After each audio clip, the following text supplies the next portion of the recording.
Hello, and welcome to another episode of Two and a Half Brain Cells, where Sabia and I are doing a special edition for the 2020 US presidential election.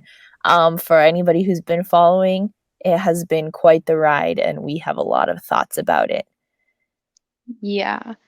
Um, I mean, since day one, it's been kind of like a mess. I feel like the whole thing is just some sort of attention, like for media, like some of the things going on. Sometimes it's so crazy that I'm like, this has to be fake. And so the election was nothing out of the ordinary for me. I honestly expected it's crazy. Just reminiscing on back in 2016 when Trump got election.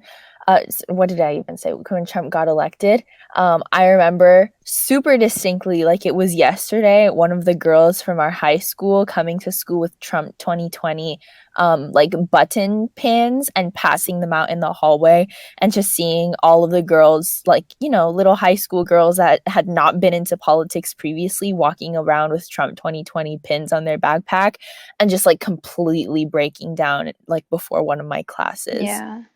I have a story because I was a freshman and we were in diversity club and my sister ran it, and so she and her I friend were cried so bad. basically, yeah, they were basically just talking about it and like what our next steps were. And I remember a lot of girls were just sharing their fears and worries, and there was this one Trump supporter who like angrily left the room and was like, I don't want to listen to this, and got mad at my sister and her friend for like basically alienating her. She felt like, oh, like because I'm a Trump supporter, the whole like diversity club hated me. And I was like, sorry, Was but she white? yes. That's um embarrassing. I don't know. It was just like that day is very sad. Like I remember we that club that we ended it, and I went to physics class and I was literally in tears because I was just like it was so emotional, I feel like. hmm And now 4 years later, I'm 19 years old, and I don't know, I feel like things are so different. Like this election for me, it just feels like either way, it doesn't matter who's president. It comes down to like we need to enact like real change. And when I was younger, I didn't really get that. Like I didn't think, because I think you hear stuff on the media like under Trump we're gonna have like Muslim ID badges and a wall, and none of that hmm happened. And so Well, like the for me, wall happened, well, yeah, okay, but like it didn't and get that had a finished. very tangible effect on people. Um, Yeah, I just meant like it didn't get finished. But I mean like, so I feel like now I'm just wondering what the next steps are, like with Biden. Like, if I was Biden in his position and I got the Democratic vote and all these progressives like voted for him, whatever, my first step would have been to do like Medicare for all, or like eliminate the student loan debt. Like, there would have been mhm, some drastic change. And I don't know. definitely. I don't want to say like I'm not surprised, but I'm not surprised he didn't do anything.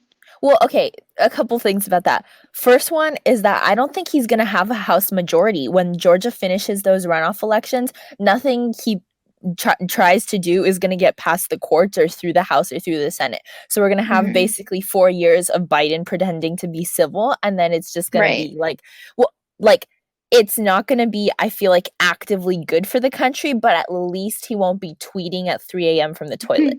I True. think Biden gets points for not being on drugs. The bar Yeah, is I pretty think low. I feel And like then Trump like, I feel like Trump didn't like he made things worse, obviously, but I think a lot of things under Obama just continued under Trump. Like, I'm very personally like involved in Obama's bombing of the Middle East. Like for me, that mhm, hits home. And like I know people who died because of Obama's droning of Pakistan and like the continuous wars in the Middle East. And that is Obama's policy. And like the fact that Trump continued it, and I know Biden is going to continue it too, like that just doesn't sit well with me. And so it just kind of sucks, I guess, that those things aren't going to change. yeah, no, I tried talking to my mom about, I was like, my mom was like, "Oh, this is like so good for immigrants." And I was like, "Well, on one hand, we have a president who hasn't outright said like illegal aliens are not human beings, but like Biden and Obama like deported more more people, more humans than Trump ever did because Trump was too stupid to get it done. And she got really angry at me and she was like, well, Yeah, Obama didn't separate families. And I'm like, yeah, because that meant nobody would be looking. Like right. Trump's mistake was doing things that garnered media attention so that he couldn't get away with them as much anymore because then we have like youth activists and human Mhm. rights groups stepping in and stuff like that, which is not to say that they weren't active under the Obama administration anymore. But my biggest fear is that with Trump out of office, people are going to be placated and have this false sense of security almost. But these deportations, which are these like drone strikes that are just as harmful, are going to continue. And like, if that's Yeah. not neoliberal policy at its best, I don't know what is. I saw this tweet and I was just gonna read it because it was really interesting. Mm-hmm. He basically said, this was before we knew Biden was gonna be president, and he goes, Yeah. Biden will be the next president, but if liberals go back to brunch and ignore the massive levels of inequality in this nation, then another neo fascist will rise to power in 2024. Neoliberalism paves the way for neo fascism, so the vicious cycle will continue until we defeat both. And I don't know, when I heard that, That I was is just kind of like, perfectly said. I like could not yeah, have tried attempted saying it better myself. yeah. Yeah. And so I feel like that's my biggest issue. I think a lot of people are celebrating that Biden won. And I think, yeah, it's good. Don't get me wrong. I'm happy that Trump didn't win.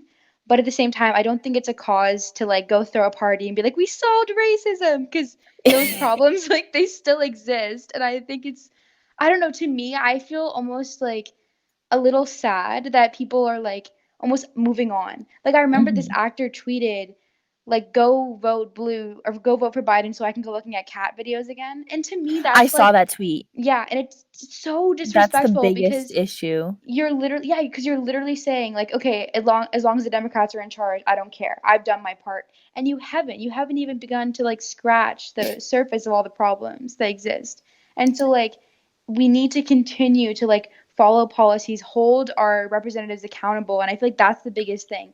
You have little power as like a person, but if you vote for the right people in like for your state and stuff, at least the very least you can do is like keep up with your readings and know what's going on in the world. Mhm. Because if we go back to this like blind following, like when I was, yeah, I mean, I was little in 2008, 2012, but Yeah, looking I back, I like, didn't even know who Obama was. My yeah, mom I actually one of my most distinct memories is my mom showing me the faces of both of the presidential candidates and being like, "Who would you vote for?" And I was like, I remember thinking like, "This is such a stupid question. I don't even know their names." And I just yeah, pointed to who was the guy that ran against it? Was it Romney? Romney, Yeah, yeah. I pointed to Romney and I was like, "That one." And my mom was like, "Why? Because he's white?" I was like, "No, because you just showed me two guys' faces and I don't know Yeah, one from the other." Like, yeah. what? And I mean, like, I don't remember a lot of Obama's policies, but I do remember, like, now looking back and stuff, I can realize, like, okay, we should have, like, held not only him, but, like, the people in Congress accountable. Like, there was more to be done. And I Mhm. think everything was kind of behind closed doors, and everyone kind of accepted it because there were so many other problems going on. People were more worried about, like, economic recession. And so I feel like right now, especially when we're all at home, we have, like, an obligation to keep up with what's going on in the world and stop, like, putting politics aside because a lot of people say, "Oh, it's too stressful." And I'm like, "Yeah, but that's the point. They want you to stop thinking about it. They want to like make you think it like it's easier to follow like Kanye West on Twitter. Like, no, you need to Yeah. be active and like keep up with what's going on because if you don't, we're just going to go back to the way things were and we don't want that. We want systematic change." And so I feel like that's my biggest takeaway. And like if anyone takes anything away from this podcast, just keep reading the news, look at multiple sources and like know Mhm. what your representatives are voting for. And not like just the news too, because one thing is to know what's going on and then like understand it in a vacuum, but also to like keep reading books, like read Hmm. theory, read like literature, understand like not just what's happening, but what's happening in the context of like American history, of world history, of political movements, and like where we stand in that position. But I kind of want to add on to what you're saying. Like, I definitely like agree 100%. I'm not a Biden supporter. I like am not a Democrat. I have never been a Democrat. I Me probably will too. never be a Democrat in the future. But on that same note, I found myself as the ballots were being counted feeling this sort of anxiety like holy shit, I can't do 4 more years of Trump because I like even though I like did not vote for him, I just wanted the dumpster fire to go back from being a dumpster fire to like a regular trash can. If that makes Mhm. sense, like I feel like the biggest distinction for me that I could make between like when I was weighing, I was like, should I just like, give it up and vote for Biden or should I actually like vote with my conscience? I was thinking like the we talk a lot right now about policies, how like in terms of like going back and forth between the pendulum of neoliberalism and neo-fascism, that's not going to change. But the fact is that Trump's like going on Twitter and then just like spewing racist shit, like that was the most harmful thing. Like him like telling illegal aliens to like go back to Mexico at the beginning of his presidency, like that kind Mhm. of stuff has a legit impact on like when my mom wants to go to the bank and like calls me on the phone in Spanish and some crazy lady starts like harassing her in the parking lot. Like that didn't happen under Obama, or like getting called like slurs in the Albertsons, like did not happen under Obama. So I guess in a sense I was almost like hoping for a Biden presidency, even though he does not have my endorsement from this Mhm. podcast. Um, and so much so that when Biden won the election, I thought about going to one of like the outdoor celebrations that are happening in this city. And then I was like, wait a minute, Andrea, like politically, you're still an anarchist. Yeah. you don't you Yeah. don't actually support it. But 'Cause, like I really like got in there. So mhm. like I guess from a different lens, I prefer Biden, not enough to like go and campaign for him though. Mhm. I feel like I agree. I also didn't vote for Biden. Like, I'm Mm-hmm. openly gonna admit I voted for Howie Hawkins, who's the Green Party candidate, and I have no, like, cognitive dissonance or, like, shame in that, and a lot Yeah. of people, like, I mentioned that I voted because they asked me, like, my friend asked me, like, who I voted for, and I told them, and they were like, "Why would you waste your vote?" And the thing is, I didn't waste my vote. Like, I hate that people say that.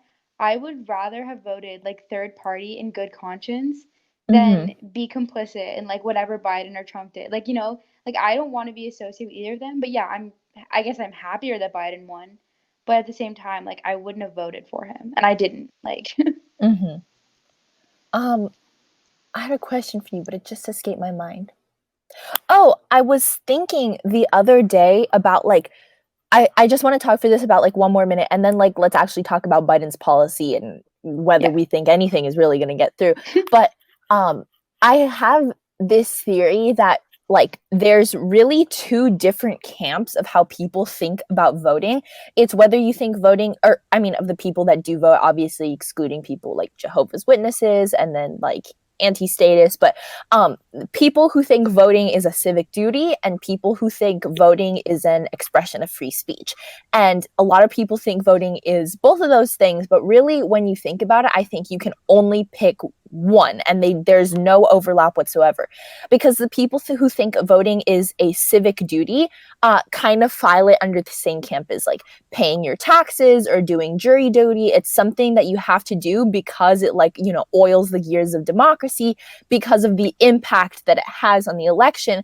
And so those are the kinds of people who are like, hashtag settle for Biden or whatever, that are willing to pick a candidate that is not really the one that they agree 100% with, just because they think their vote will influence the outcome, as opposed to more deontological thinkers about the election who believe that voting is a right or an expression of free speech. And because it is free speech or a voicing of your opinion, that whoever you vote for is your individual political endorsement.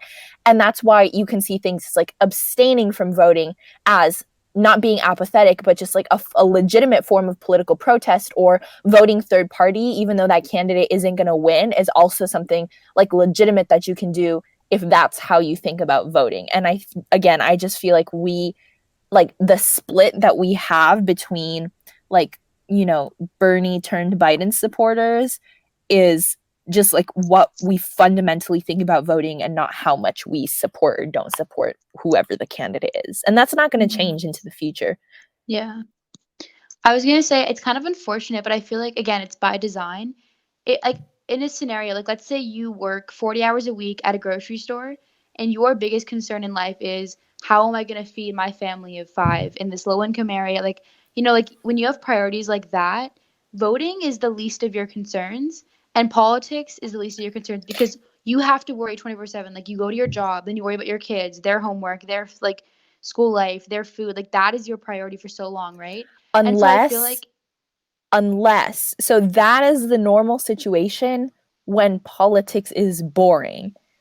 Like I feel like that is why this year was so different, is because like for people that are in that situation, like this is the year that people who didn't normally care about voting like suddenly were told that like now you care about voting. okay, but like at the same time, they don't have the like there's no free time for those people, right? Like let's just like keep going with the situation. The least of their concerns is politics on the norm. Like let's say it's a normal election year. They like Mhm. even if it's for local stuff, they have don't have time to vote because the day of the election, they still have to go to work. They still work their 9 to 5 job, and if they're lucky, they'll get home in time to vote and they can do it. But who's gonna like on my ballot? It was proposition after proposition, judge after judge. It had to circle at least 100 things.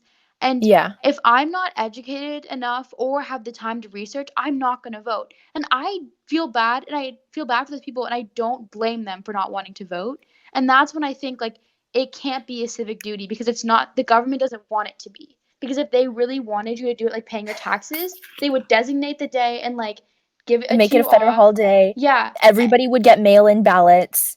or like the day Yeah. off to like figure it out. Like I think it's ridiculous Mhm. that they don't do that. And so in my mind, voting cannot be a civic duty if they're not going to make it easily accessible to everybody. And I think about like people who don't have transportation or the ones like the fact that the polls close at 6 p.m. some places, like how can you get from your job and like pick up your kids and get them dinner and then get there at 6 p.m. Like that's ridiculous to me. And so I just feel Mhm. like you can no one should be able to like vote shame or like get mad at someone for not being like having voted when Mhm. there's so many other things going on in someone's life where voting just can't be a priority. And it's by design, but that's like unfortunately how we live. And so I don't know. Mhm. I think the civic duty thing just doesn't work for me. And really quickly before we end the episode, do we think that there's actually any hope in the policy realm coming from Joe Biden? Nope. I have a little bit of faith. I was I actually don't. reading his platform, and on the climate section, there was a little bit about like infrastructure, public transit, like I think by like a certain year trying to make the United States like what is it called? Carbon net zero or like net carbon Yeah, like zero. reducing the I'm carbon totally butchering emission. the terms. Yeah, and stuff like or like mandating that like I think newly built homes have like, you know, plugins for like electric cars.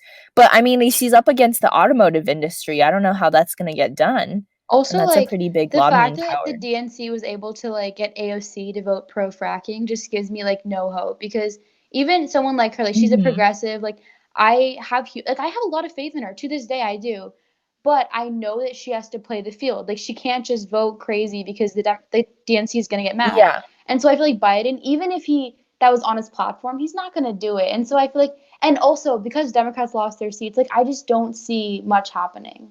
Like nothing's gonna get. I don't think anything's gonna get worse. Nothing's gonna get better. So just 4 years of boring and then back to the shit show. Yeah, basically. Sounds like a plan. Very exciting. Can't wait. All Yeah. right. Thanks for tuning in, everyone. Okay.